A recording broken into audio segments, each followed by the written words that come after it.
شب قدر بڑی فضیلت والی رات، ہر مسلمان جانتا ہے اس کی عظمتیں کیا ہیں۔ اس رات اللہ نے کون کون سے انعامات رکھے ہیں، اس رات آسمان سے فرشتے اترتے، اس کی فضیلت اللہ نے قرآن میں بیان کی، ہر مسلمان جانتا ہے۔ لیکن مان لیجئے اسی رات میں ایک مسلمان پوری رات شراب پیتا رہے، پوری رات فلمیں دیکھتا رہے، پوری رات ناچتا گاتا رہے، پوری رات زنا کے اڈے پر جوئے کے بازار میں لگا دے، تو اب یہ رات تو بڑی فضیلت والی تھی، لیکن کیا وہ بندہ اس کی برکت حاصل کر سکے گا؟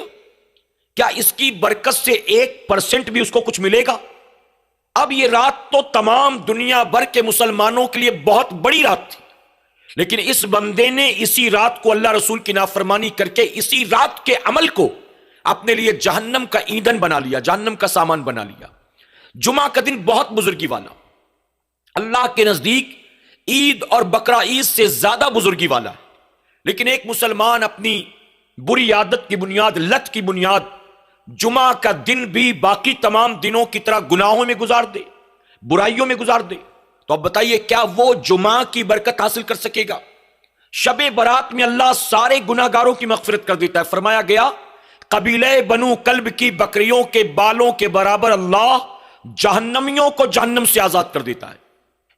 آپ سوچیں، بالوں کو ہم گن نہیں سکتے، بکریوں کے بال گننا ناممکن، تو حضور نے مثال دے کر بتا دیا کہ جیسے ان بالوں کا شمار تمہارے لیے ناممکن ہے، اسی طرح اس رات کتنوں کی مغفرت ہوگی اس کا شمار بھی تمہارے لیے ناممکن ہے۔ اور غور کریں آپ، میرے آقا نے فرمایا جہنمیوں کو جہنم سے رہا کر دیتا ہے۔ اب رہا کس کو کیا جائے گا؟ اگر کوئی کہے فلاں کا بیٹا قید سے آزاد ہو گیا، فلاں کا باپ آج جیل سے چھوٹ گیا، تو آزاد ہوا، چھوٹ گیا، باہر نکلا، رہا ہوا، اس کا مطلب قید میں تھا تبھی تو آزاد ہوا، قید میں تھا تبھی تو رہا ہوا۔ تو فرمایا کہ جہنمیوں کو جہنم سے آزاد کر دیا جاتا ہے، اس کا مطلب گناہوں کے سبب جہنم لکھا لیا تھا نام اعمال میں، لیکن یہ شب آئی تو رب نے اس کو بھی جہنم سے آزاد کر دیا۔ لیکن ایک بندہ اس رات بھی شراب پیتا رہے، پب جی کھیلتا رہے، نہ تسبیح پڑھا، نہ سجدہ کیا، نہ قرآن کی تلاوت کی، نہ مسجد کا رخ کیا، نہ دعا کی، نہ توبہ کی، کچھ بھی نہیں، بلکہ اس رات بھی لگا رہا نفس کے چکر میں، شیطان کے جال میں، تو ظاہر ہے کہ وہ رات تو سب کے لیے برکت والی، نجات والی ہوگی، لیکن اس بندے کو تو کچھ بھی حاصل نہیں ہونا، وہ تو محروم رہا۔ اسی طرح بندہ اپنے اعمال سے کسی رات کو، دن کو، ہفتے کو، لمحے کو، گھڑی کو، مہینے کو برا بناتا ہے، اللہ نے نہیں بنایا۔ جیسے تمام مہینے ہیں ویسے ہی یہ بھی ایک عام مہینہ ہے، بلکہ غور کریں تو پتہ چلے گا اس کا نام ہی سفر المظفر ہے۔ آپ جانتے مظفر کا مطلب کامیابی، وکٹری۔ آپ سوچیں تو سفر المظفر، یہ تو نام کے ساتھ ہی کامیابی لگی ہوئی ہے، جڑی ہوئی، اور لوگ کہہ رہے نہیں یہ تو برا مہینہ ہے، معاذ اللہ، نحوست والا ہے۔ کس کا عقیدہ؟ کہاں سے لے کر آئیے؟ یہ میرے نبی کا دیا ہوا عقیدہ تو نہیں ہے۔ غوث اعظم نے کہیں لکھا ہو ایسا اپنی کتاب میں تو بتاؤ، امام غزالی نے لکھا ہو تو بتاؤ، علامہ جلال الدین رومی نے لکھا ہو تو بتاؤ، شیخ سعدی نے لکھا ہو تو بتاؤ، غوث اعظم نے فرمایا ہو، غریب نواز نے فرمایا ہو تو بتاؤ۔ وہ کیا کرتے تھے اس مہینے میں نوست سے بچنے کے لیے، مصیبت سے بچنے کے لیے؟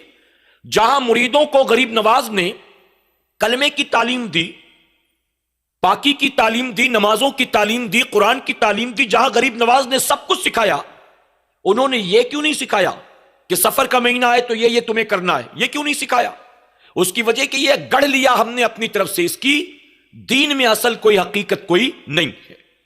سرکار مدینہ علیہ الصلوۃ والتسلیم کے پیارے دیوانوں، خاتون جنت کی کنیزوں، جو کام باقی 11 مہینوں میں کرنا حلال ہے، جائز ہے، وہ سارے کام اس مہینے میں بھی کرنا حلال ہو، جائز ہے۔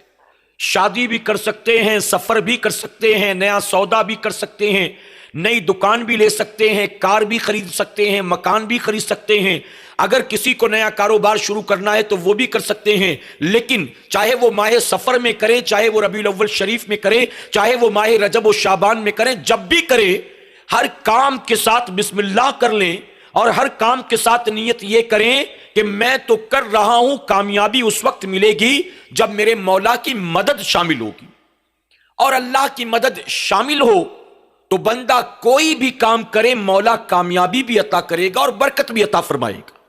لیکن اللہ کی مدد شامل نہ ہو، دنیا والوں کی مدد شامل ہو، تو ہرگز بندہ کامیاب نہیں ہو سکتا ہے۔